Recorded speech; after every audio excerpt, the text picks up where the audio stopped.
mohon maaf, kita bukan tenaga profesional gitu ya yang bisa menggali gitu Aku kan. pikir kita bukan tukang gali.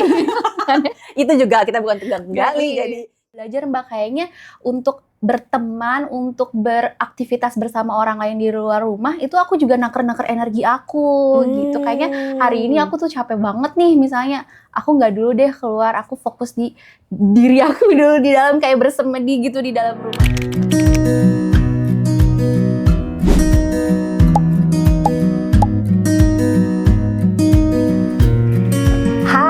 kembali lagi di podcast Ruang Kumpul Ibu bersama aku Dea Aurora dan aku Indri Putriani. Dan podcast ini hasil kolaborasi antara Sadar Ibu dan juga BNT. Jadi buat ibu-ibu yang nonton dan dengerin podcast hari ini, boleh ya follow dulu akun Instagram kami di Ruang Kumpul Ibu, di BNT dan juga Sadar Ibu.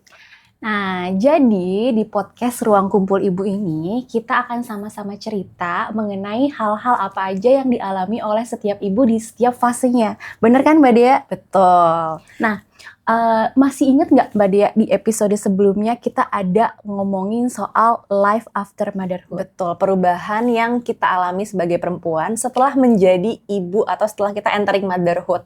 Nah, karena di episode sebelumnya itu kita ada ngobrol-ngobrol kayak gimana kehidupan kita berubah, Betul. Terus juga kayak ada perubahan fisik dan sebagainya ya. Aku jadi kepikiran, kayaknya itu ada sebenarnya hal yang berubah juga setelah kita menjadi ibu atau masuk ke dalam fase motherhood, yaitu pertemanan. Betul. Setuju nggak, Mbak? Setuju. Karena circle pertemanan tuh dari sebelum menjadi ibu dan cara kita berteman itu tuh juga berubah, Ndri. Iya.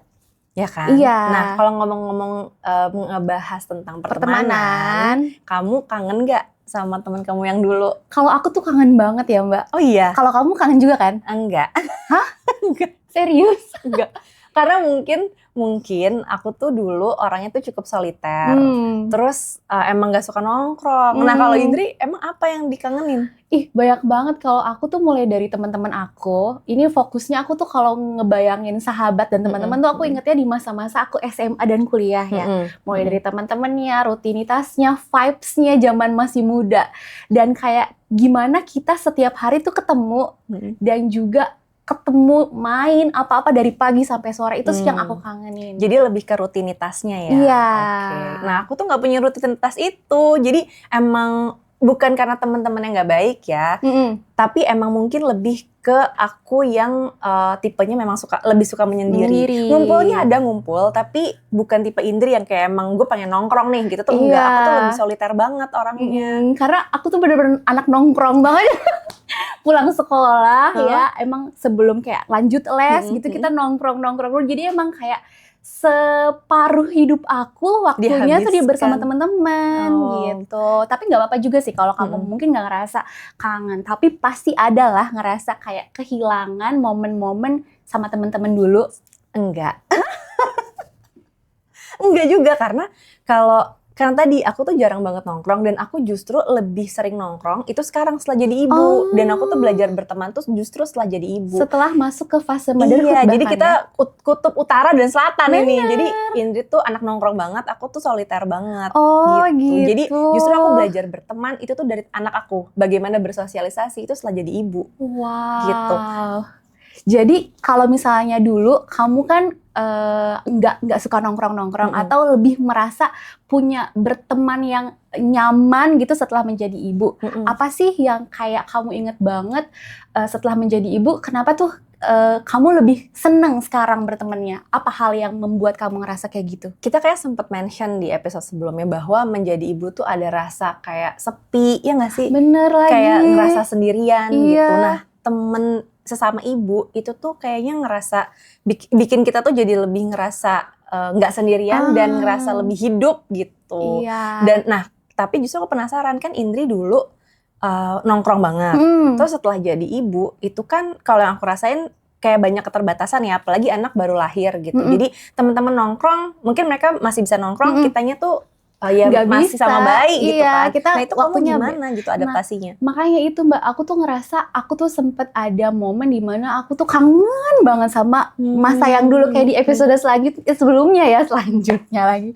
Aku tuh ngerasa kayak aku kangen diri aku yang dulu gitu. Salah satunya adalah Aku tuh bisa ketemu teman-teman aku sering-sering gitu. Ya pada saat udah jadi ibu ya nggak mungkin dong. Betul. Gitu. Karena juga misalnya ada kerja, ada ngurus anak, dan waktu kita ketemuan tuh nggak sebebas dulu lagi ya kan. Kalau teman-teman aku mungkin bisanya setelah mereka pulang kerja. Sementara pulang kerja aku harus ke rumah langsung ketemu anak aku, mengurus anak aku gitu ya. Jadi itu salah satu yang lumayan adaptasinya buat aku dulu. Tapi yang aku ingat, aku itu juga mendapatkan seperti circle baru Mbak, setelah aku jadi ibu gitu. Kan aku nggak mungkin dong kayak aku pada saat lagi hamil, pada saat aku sudah melahirkan dan menyusui itu, aku tuh cerita tentang strugglingnya aku ke teman-teman aku yang belum married gitu ya, gitu, yang belum punya anak gitu. Iya, karena kebetulan di circle teman-teman SMA dan kuliah, aku yang masuk ke fase ini duluan. Oh, I see. Jadi kamu kebayang nggak kamu? Iya, jadi kebayang kayak ngerasa sendirian banget Iya. gak sih? Kayak bingung gitu, ini gue mau cerita sama siapa? Sedangkan pas baru punya newborn, itu tuh rasanya kayak banyak bingungnya gitu. Clueless. Isi kepala tuh ya cuma, ini kenapa anak gue belum pup 2 hari ya? Ini kenapa bentuk popnya kok berbeda dengan kemarin gitu. ya? Ini nggak apa-apa nggak sih? Iya, kok dia ini makan umurnya agak nggak on time 6 bulan kurang sedikit boleh nggak ya gitu. Jadi kayak terlalu banyak banget gitu yang dipikirin. Iya, banyak clueless dan juga overthinking. Tapi bersyukurnya aku dapat circle yang baru, yang mana di tempat kerja aku dulu itu tim aku itu adalah yang sudah masuk ke fase motherhood duluan. Mayoritas ibu-ibu. Betul. Oh, okay. Jadi di situ aku kayak ngerasa inilah tempat aku untuk bercerita dan berkeluh kesah. Tapi sebelumnya kamu nongkrong nggak sama ibu? Nongkrong, tapi nongkrong juga. Bukan yang intens. Iya, karena kayak temen kerja gimana sih kita deketnya di kantor gitu ya. Mungkin sesekali keluar-keluar, tapi setelah sama-sama di perahu yang sama, jadi mereka tuh jadi lebih nyambung gitu. Aku kelihatan kayak kecapean aja, misalnya gitu, kenapa tadi malam rewel ya, gitu. Gimana sih mereka rasanya? langsung tahu ya, iya, kalau ngerasa, oh iya ini abis rewel ya, abis demam ya anaknya. Iya, atau kalau misalnya anaknya lagi demam, udah kamu gak usah ke kantor, kamu kerja dari rumah aja. Itu tuh ngerasa gimana Mbak? Bener, ngerasa diperhatiin banget sih, dan ngerasa jadi punya support system tambahan gitu. Bener. Jadi aku ngerasa banget setelah kita masuk ke fase motherhood, teman itu tuh bukan sekedar buat kita happy-happy bareng. Banget. Ya. Jadi itu tuh kayak orang yang pertama kali mendengarkan keluh kesah kita gitu kan. Iya. Nah aku tuh dulu nggak ngerti kan, maksudnya berteman tuh harus bagaimana gitu ya. Cuma akhirnya pas masuk ke motherhood, ngerasa sendirian dan ngerasa sepi, alhamdulillahnya tuh dipertemukan juga sama ibu, sama kayak Indri gitu. Cuma kalau ini tuh mungkin bukan pertemanan, tapi lebih ke sepupunya suami aku. Jadi masih kayak saudara gitu. Tapi lahirannya tuh anaknya tuh deketan. Jadi kita tuh bikin grup, akhirnya terus kayak ngobrol, aduh ini anak gue tiba-tiba demam. Pokoknya bener-bener semuanya tuh kita pertanyakan dan semuanya tuh kita curahkan lah di situ gitu kan, tanpa ngerasa akan benar salah kan Mbak. Anak sakit pasti ke dokter kan. Iya. Tapi kan pertama kali paniknya gitu kayak anak gue demam. Nah itu tuh aku punya tempat untuk mencurahkan itu gitu. Jadi kayak ada support system tambahan selain keluarga. Betul. Dan semakin berjalannya waktu, aku tuh juga ngelihat bahwa namanya pertemanan itu tuh kayak bergeser gitu loh, Indri. Kayak tadi ceritanya Indri, kan Indri tadinya punya teman nongkrong atau teman-teman sekolah gitu ya, terus tiba-tiba jadi deketnya sama teman kantor. Bukan berarti meninggalkan teman yang lama kan. Bukan. Tetap ada silaturahminya gitu kan ya. Jadi nggak temenan lagi, nggak kayak gitu. Cuma intensitasnya jadi berkurang kan, dan akhirnya dipertemukan yang lebih intens sama teman-teman sama ibu gitu kan. Nah itu yang aku ngerasain banget. Jadi di setiap fase kehidupan, tapi bahkan mungkin bukan cuma menjadi ibu ya, menjadi peran-peran yang lain gitu ya. Ketika kita bertumbuh, itu pertemanan pun kayak seiring berjalan waktu tuh kebentuk sesuai dengan shape kita gitu. Jadi kayak kitanya bergerak, nah lingkungan kita ikut bergerak termasuk pertemanan. Teman-teman yang mungkin di masa lalu kita itu bukan berarti kita tinggalin, tapi tetap akan ngikut gitu ya, cuma intensitasnya aja nggak beriringan lagi gitu loh sama kita gitu. Nah yang aku bikin gak kangen adalah karena aku tuh bisa reach out teman-teman SD aku, SMP, SMA, kuliah, kerja itu tuh bisa aku reach out kapan aja gitu. Tapi memang intensitasnya udah nggak sama mereka lagi nih ngobrolnya gitu, tapi sesama ibu gitu, sama Indri, sama geng Sadar Ibu gitu kan. Gitu sih. Jadi secara nggak langsung kita tuh kayak udah punya kotak-kotaknya masing-masing. Kalau aku yang aku rasa ketika aku pengen main nih, aku olahraga bareng, aku udah tahu temen yang mana yang akan aku reach out gitu. Betul. Kalau misalnya aku pengen curhat, aku udah tahu teman yang mana yang mau aku hubungin gitu. Kalau misalnya kayak pengen ngajak liburan, yang mana nih yang memungkinkan. Jadi kayak kita bikin filter kita sendiri gitu. Buat mana yang cocok dan yang kayaknya memungkinkan. Benar. Gitu. Nah, tapi sepanjang perjalanan kita mendapatkan teman, itu kan nggak langsung dapat ya, Ndri? Iya nggak sih? Itu kan kayak kita ketemu misalkan dengan 10 orang, mungkin yang bisa jadi teman nggak ada. Nanti ketemu lagi sama 10, nggak ada. Ketemu 10 kemudian baru nyangkut satu gitu. Jadi maksudnya belum tentu ketemu sekali langsung klop gitu.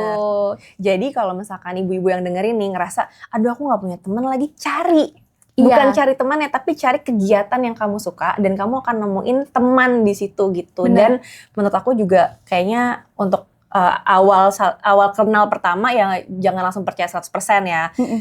Di develop aja hubungannya gitu. Nanti sampai pelan-pelan oh ya kayaknya nyambung nih, nyetrum nih sama ibu yang ini baru jadi bisa lebih dekat. Berlanjut itu biasanya emang butuh waktu sih. Bener. Butuh jadi, kan saling mengenal. Betul. Gitu. Jadi kalau kamu sekarang lagi ngerasa sendirian gitu ya karena mungkin lagi ngurusin baby atau mungkin justru babynya udah pada gede terus sekarang baru sadar, wah gila aku nggak punya temen nongkrong nih gitu. Nah ya udah langsung deh cari kegiatannya gitu. Nah kegiatannya juga sebenarnya bisa macam-macam ya dari apa aja. Tapi aku pernah loh ngerasain yang tadi kamu sampaikan Mbak, yang kayak anak aku udah besar, aku udah nggak kerja di kantor gitu ya. Terus aku kayak temen aku siapa ya gitu, mau ngajak ketemuan teman-teman yang SMA kuliah dulu, ya mereka udah lagi kerja gitu. Aku akhirnya mendapatkan teman di mana tahu nggak? Di mana? Di sekolah anak aku.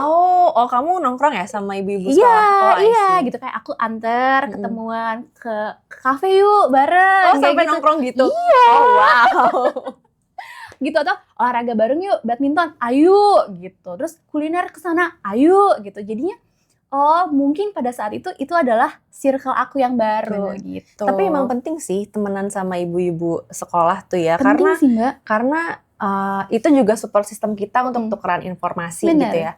Di sekolah ada apa, kadang kita mungkin gak update atau mungkin dia yang lagi gak update kita bantu untuk update gitu. Kayak hari ini kita bisa podcast, anak saya pulangnya sama siapa? Sama ibu di sekolah. Iya, dan apalagi kalau kita punya temen yang anaknya udah ada yang senior tuh di sekolah itu. Iya. Kayak dapat informasi duluan tuh.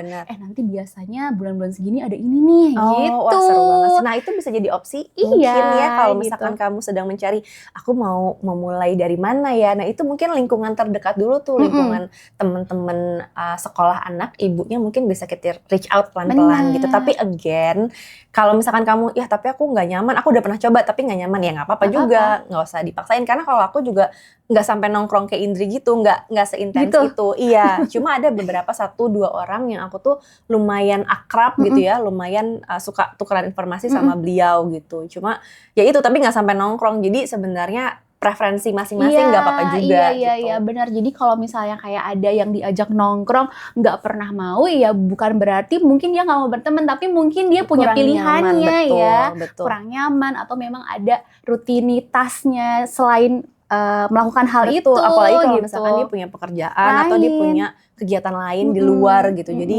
rebutan kan jadwalnya juga. Kadang juga bisa ini sih Mbak, apa ya namanya, emang nggak suka aja nongkrong gitu. Kayak aku.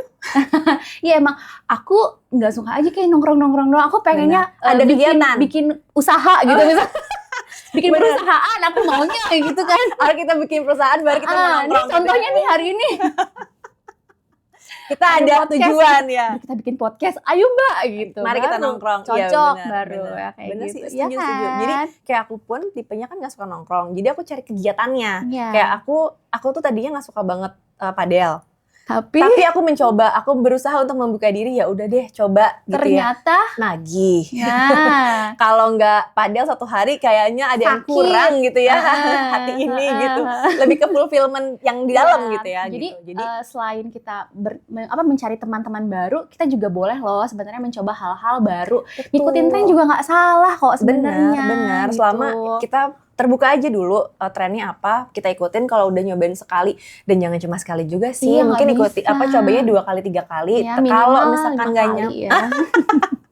kalau 5 kali nggak cocok baru ya Minimal beli dulu putuskan. raketnya. Enggak Enggak ya, dong, salah ya. jangan dong, jangan dong. Sepatunya. Jangan dong, tasnya. Jangan. Jadi ya itu sih, terbuka. Kan tren sekarang banyak banget ya.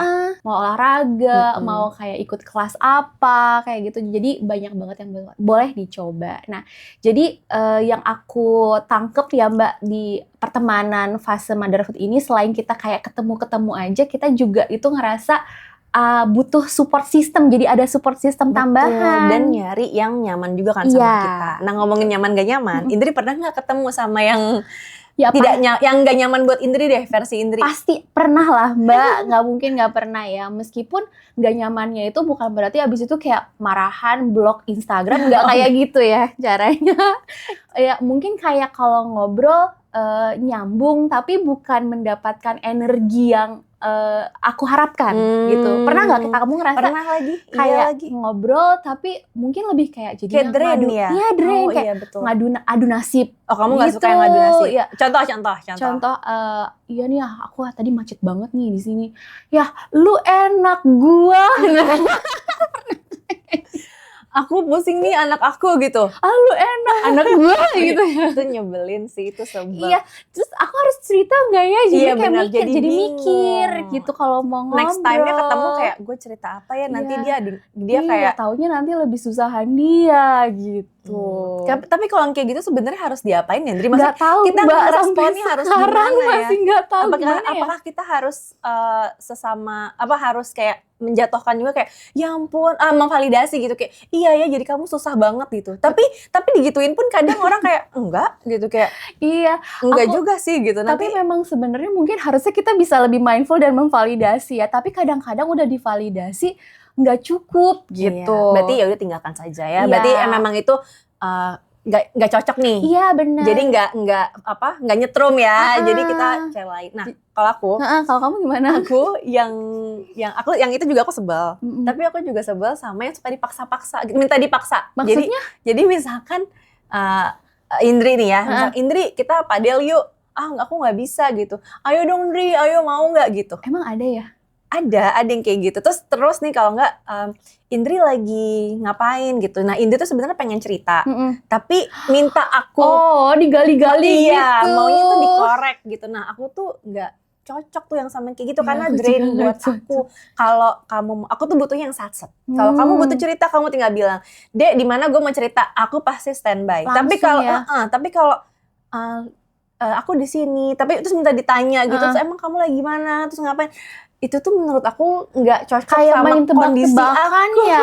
Iya, dan nggak cocok juga sama kondisi aku yang banyak satset, yang harus satset gitu. Kalau mau cerita, ayo deh duduk deh, ayo mau cerita ayo. Tapi gue cuma bisa sampai jam segini ya, gue mau jemput anak gue gitu kan. Gitu. Sejam 2 jam oke. Gitu. Iya, aku juga ngerasain kayak gitu. Kan kalau misalkan harus digali, kan kita bukan mohon maaf, kita bukan tenaga profesional gitu ya yang bisa menggali gitu. Aku pikir kita bukan tukang gali. Itu juga kita bukan tukang gali, jadi kita nggak ngerti cara menggali gitu. Iya, tapi memang ada ya Mbak ya, kayak misalnya diajak enggak.